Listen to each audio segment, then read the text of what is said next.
So today I am deaf, and yesterday I've been deaf as well. And I'm deaf because I normally can't hear out of one ear, and now I can't hear out of both ears right now because I have an infection in my ear that I can hear out of, which has deafened me. Hopefully temporarily. It's just it's your standard otitis media. Hopefully just that. But basically, what it sounds like is not just like you've turned the volume down on your stereo, but you've also rolled off all the high ends. So right now, I can't understand speech. I can't tell what people are saying to me. I can't hear them. Any high frequencies are like inaudible, and most of your speech frequencies are in the high frequencies. I can hear myself talk a little bit through my own skull, but when someone else talks to me, I can't understand it. So obviously that makes it a little bit difficult to do my job as a music teacher. Not only can I not hear the music, I can't answer questions. I have to look completely at visual cues to see if somebody is understanding something I'm saying. I have to stare at them very intently to try to understand what they're doing.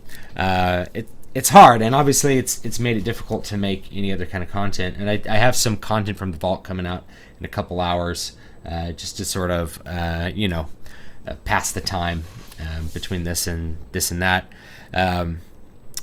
But it's a good moment when you are deprived of a sense that you can reflect back on the importance of your senses, and how difficult it is for people who navigate the world without those senses, because our world is constructed with all of our abilities as humans in mind. Our ability to feel things, our ability to see our environment, our ability to hear what other people are saying to us and understand their intent, be able to decode what their intent is behind their words, what their thoughts are in a sense, and be able to work with them, help them, help each other. That's built on this idea of being able to communicate with sound.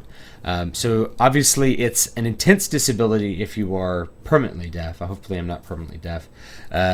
And even if I am, I know that there's ways I'll be able to correct it. But I think this is just a standard ear infection, so I'm not going to like doom and gloom any of that kind of stuff.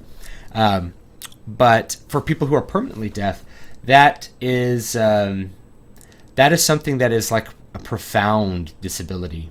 And I know that it is because I go through my life with hearing difficulty, not being able to hear people all the time, especially if somebody's on that right side of me. Like I won't be able to understand them. I get used to just asking people. It's like, I just need you to talk louder. I can't hear you. If you're a soft-spoken person, like I have students that I just don't know what their voice sounds like because they open their mouth to speak and I literally can't hear them. And of course it's much harder when what little hearing you have left is gone. So it's a good time to reflect not only on the thankfulness that you have senses, or that you have at least what senses you do have. You may be someone that's walking around with big, thick, like Coke bottle glasses, but at least you can see something through those glasses. It'd be a lot harder if you're blind.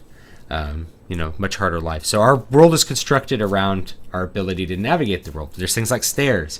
If you can't walk, wow, life's going to be a lot harder because there's stairs everywhere. So it's just a good opportunity to reflect on that.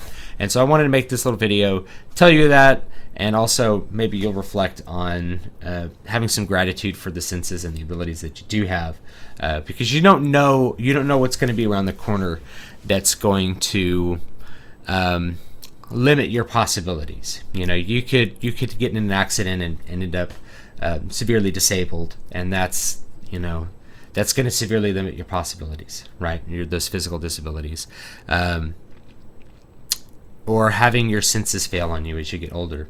That's a big one. And I'm thankful for my mind. I'm thankful that normally I can hear. I'm thankful that I can see what you have to say. So, I don't know, just wanted to share that with you guys because it's been a frustrating couple of days.